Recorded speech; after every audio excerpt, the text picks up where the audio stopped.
जय श्री राम मेरे प्यारे बहन भाइयों। मैं आ गई श्री रामचरितमानस लेके अर्थ सहित, जिसमें कि आपको मैं एक एक शब्द का अर्थ सुना रही हूं।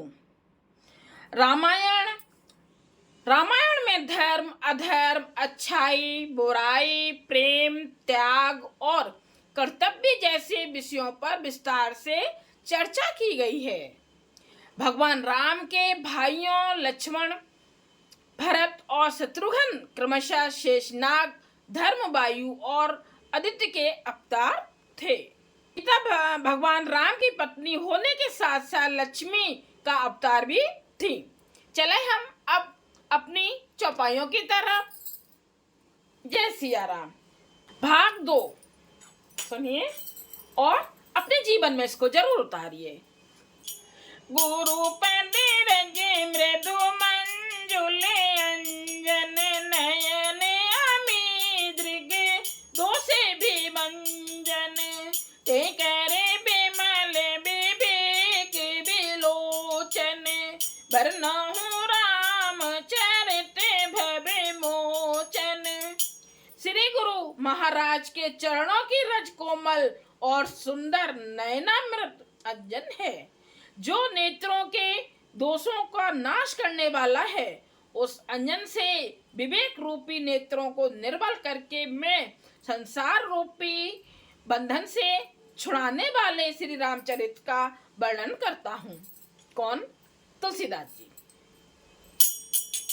बंदो प्रथम महीसुर चरना मोजन संशय सब हरिना सुजन समान सकल गुण खानी करो प्रणाम सप्रेम सुबानी। पहले पृथ्वी के देवता ब्राह्मणों के चरणों की वंदना करता हूँ, जो अज्ञान से उत्पन्न सब संदेहों को हरने वाले हैं। बहुत ध्यान से सुनिएगा, कितना अच्छा दिया हुआ है। फिर सब गुणों की खान संत समाज को प्रेम सहित सुंदर वाणी से प्रणाम करता हूँ। साधु चरित सुविचरित कपासु निरसे विशद गुण में फल जासु जो सही दुख परिच्छेद्र दुरावा बंदनीय जेहि जग जस पावा। संतों का चरित्र कपास के चरित्र जीवन के समान शुभ है, जिसका फल नीरस, विशद और गुणमय होता है। कपास की डोडी यानी कि नीरस होती है, डोडी नीरस होती है। संत चरित्र में भी विषयासक्ति नहीं है, इससे वह भी नीरस है। कपास उज्जवल होती है, कपास रुई एकदम सफेद होती है ना। संत का हृदय भी अज्ञान और पाप रूपी अंधकार से रहित होता है। संतों का बताया है, संतों का हृदय बिल्कुल अज्ञान से और पाप रूपी अंधकार से रहित रहता है, इसलिए वह विशद हैं। और कपास में गुण यानी कि तंतु होते हैं। इसी प्रकार संत का चरित्र भी सद्गुणों का भंडार होता है, इसलिए वह गुणमय है। जैसे कपास का धागा सुई के किए हुए छेद को अपना तन देकर ढक देता है। धागे का रुई से धागा बनता है और धागा सुई के अंदर जाके कपड़े को आकार दे देता है, बना देता है और बहुत तन को ढकने के काम में आता है। अथवा कपास जैसे लोड़े जाने यानी कि काटे जाने और बुने जाने का कष्ट सहकर भी वस्त्र के रूप में परिणत होकर दूसरों के गोपनीय स्थानों को ढकता है। ये सही बात है ना। जब कपड़ा बन जाता है तो गोपनीय अंग ढक जाते हैं उससे। उसी प्रकार संत स्वयं दुख सहकर दूसरों के छिद्रों यानी कि दोषों को ढकता है। संत लोग दूसरों को ज्ञान देते हैं। जब वो ज्ञान देते हैं तो दूसरों के दोष ढक जाते हैं, जिसके कारण उसने जगत में वंदनीय यश प्राप्त किया है।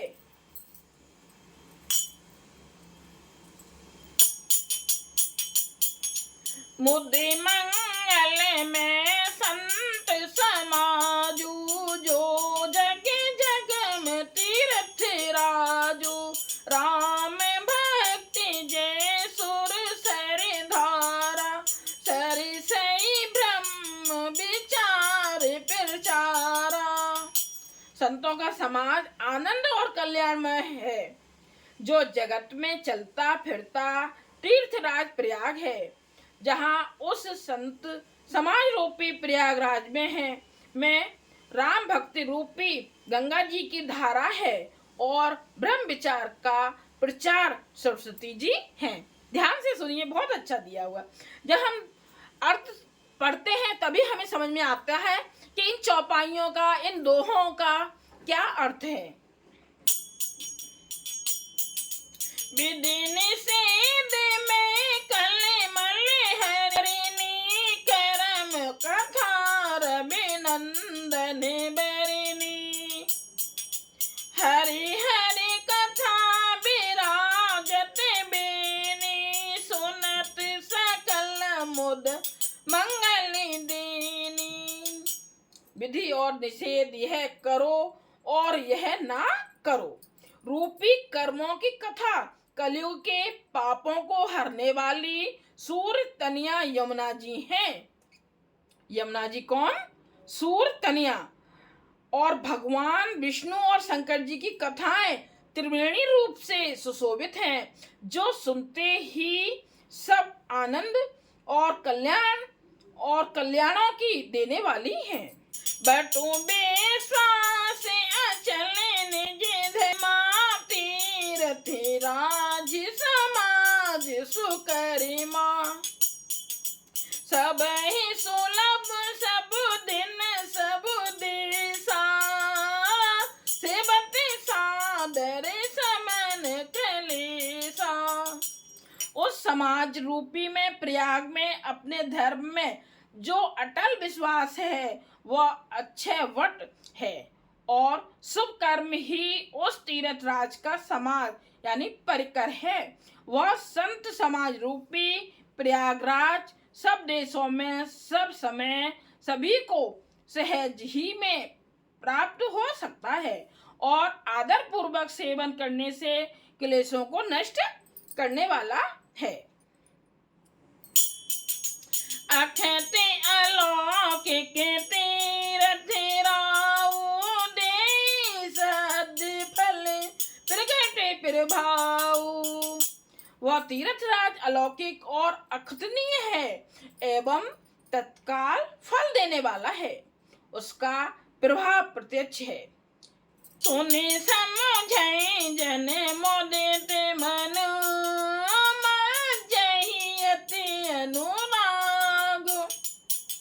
लहि चार फल अक्षत तनु, साधु समाज प्रयाग। जो मनुष्य इस संत समाज रूपी तीर्थराज का प्रभाव प्रसन्न मन से सुनते और समझते हैं और फिर अत्यंत प्रेम पूर्वक इसमें गोते लगाते हैं, वे इस शरीर के रहते ही धर्म अर्थ काम मोक्ष और चारों फल पा जाते हैं। ये हुआ हमारा दूसरा भाग। जय सिया राम। श्री रामचंद्र जी आप सब पर बहुत कृपा करें। लाइक कीजिएगा, कमेंट्स कीजिएगा और सब्सक्राइब कीजिएगा। जय सिया राम।